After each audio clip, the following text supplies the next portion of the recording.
Well, we have a prodigal son who has returned. God knows where he has been, but I'm certainly sure in the Gaelic soul that he is. He will raise a pint with all of us and tell us exactly what he did and why he has come to expose upon it. Sir Tommy Burns.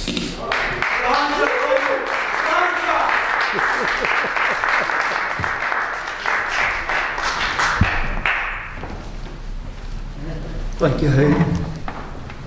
Thanks for all your wonderful voices tonight. It's always a pleasure. I'm going to do two pieces tonight. Two very different pieces. First one's called A Tiny Silver Bell. The first time Michael O'Leary died, they tied black shoes on his feet. They lashed around his quiet neck a bright striped scarlet tie. But right in the middle of the wake, he sat up straight, sang a verse of Molly Malone, and then asked why everyone was so down at the mouth.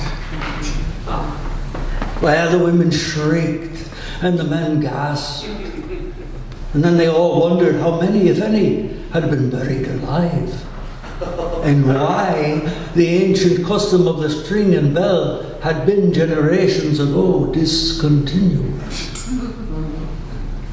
Some of the old grandfatherly men actually vaguely remembered the weird cross-eyed gravedigger Sean Brady, humpbacked and garrulous, who claimed that the tiny silver bell jingled quite often. The great stories came down over the years about the fiddle Sean Brady kept in his shed for just such joyous occasions. And some, though practicing the art of storytelling, claimed that on moonlit nights when the wind blew just right, they could hear the gravedigger draw his bow across the tremulous strings. But of course that was all nonsense.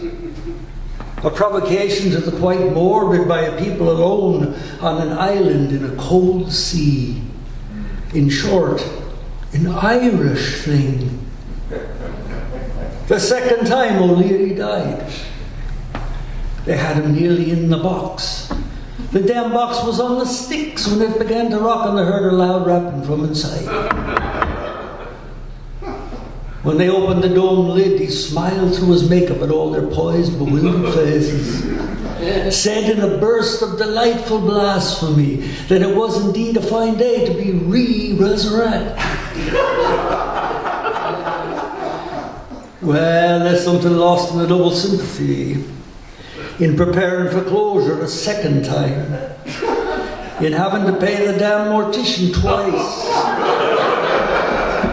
in having to listen again to the priest in his liturgical monotone speak of punishment and reward. But the sheer miracle soon swept them up into a kind of joyous frenzy, and extricating Michael from the box became a party in itself. Patrick Henn, the most daring and inclined to impetuous outburst, lost his footing, fell scrambling into the deep-walled hole. And Michael, oblivious to all protocol, danced with buxom Peggy Duchesne all the way up the cobbled walk to the gate. When people spoke of parties since, that one was the one all others had to measure up to. Constable Donahue arrived to enforce an ordinance disturbing the peace, I think was the complaint. But he never left the party. And pretty Maureen O'Neill was found entranced in her gossamer slip, speaking delicate entreaties to a cow. And Kevin Egan, formerly shy to the point of mute timidity, crowed loudly to the morning cock, perched on the roof ridge, naked in a straight back chair, while glorious dawn rose from the Irish Sea. And young Father Hanrahan, moved by an extreme epiphany, renounced his vows of celibacy, ran off with the butcher's daughter.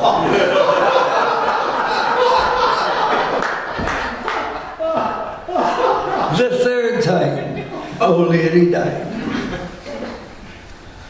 They put him on ice, thinking that for him death was no more than a dark, disgraceful joke. But at the wake, he did not stir.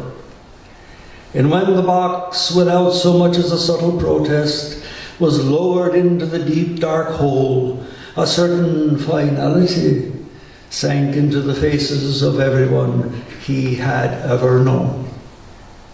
Only one, on that solemn afternoon, noticed the tiny hole drilled in the foot end of the box, through which a string as fine as fishing line could be threaded through and possibly tied from Michael's cold big toe to a tiny silver bell.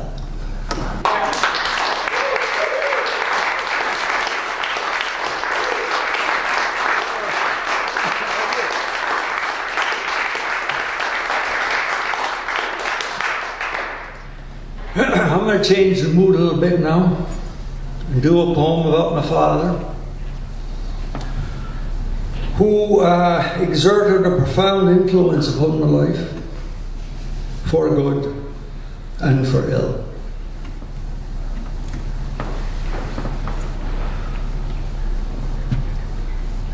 My drunken father still lives with me,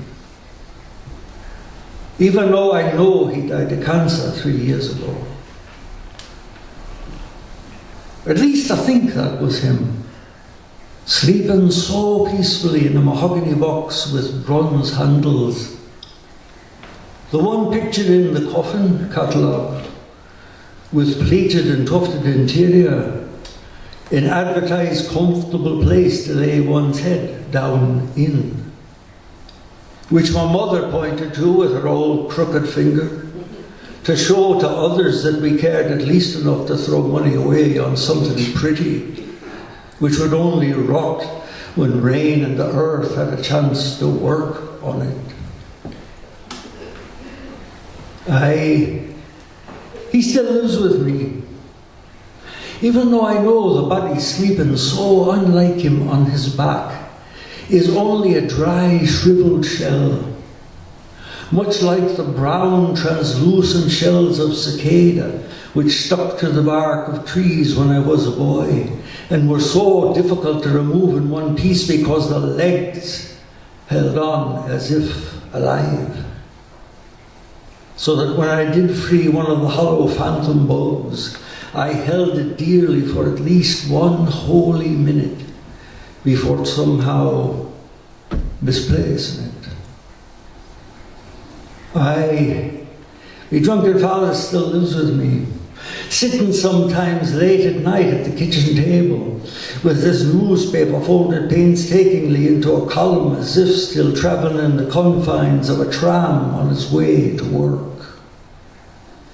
He looks up at my coming in the back door, a little drunk myself, tracing from head to toe the physical body I will always carry precariously to him. I tell him to go to bed. He rises, not because of my voice, but because he is satisfied that his son has come home in one piece. And then he walks with a kind of weave and sway and gentle tilt, as if stepping on a haphazard arrangement of prescribed foot places, and disappears down the dark hall.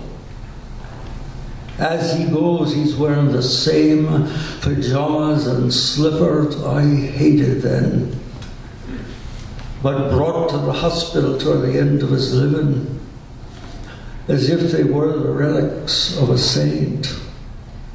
Returned to the incarnate of a love and concern who only weighed 90 pounds, but who could still smile at me who could still smile at me. A strange man who could not speak, but only be there as a dumb witness to the terrible fact of his being, after all, only mortal. And I'm sure he does not remember the one night he did not disappear down the dark hall. The one night I did say, "I hate you." My face pressed up so close to his face that I could smell Jim Beam and the perfume that was not my mother's. No, he does not remember curling his fingers calmly into a fist and hitting me as hard as one man can hit another, pivoting on the balls of his feet to deliver the punch straight from the shoulder, as he had been taught by his father. No, he does not remember raising his hand in the dark kitchen, but I do remember. His fist is still laced into the fabric of who I am. A different colour in my soul, like a scar of discordant scarlet, woven into the more muted background of a coat like a skin I can no more alter or remove or wear away. The drunken father still lives with me, even though I know he died of cancer 3 years ago.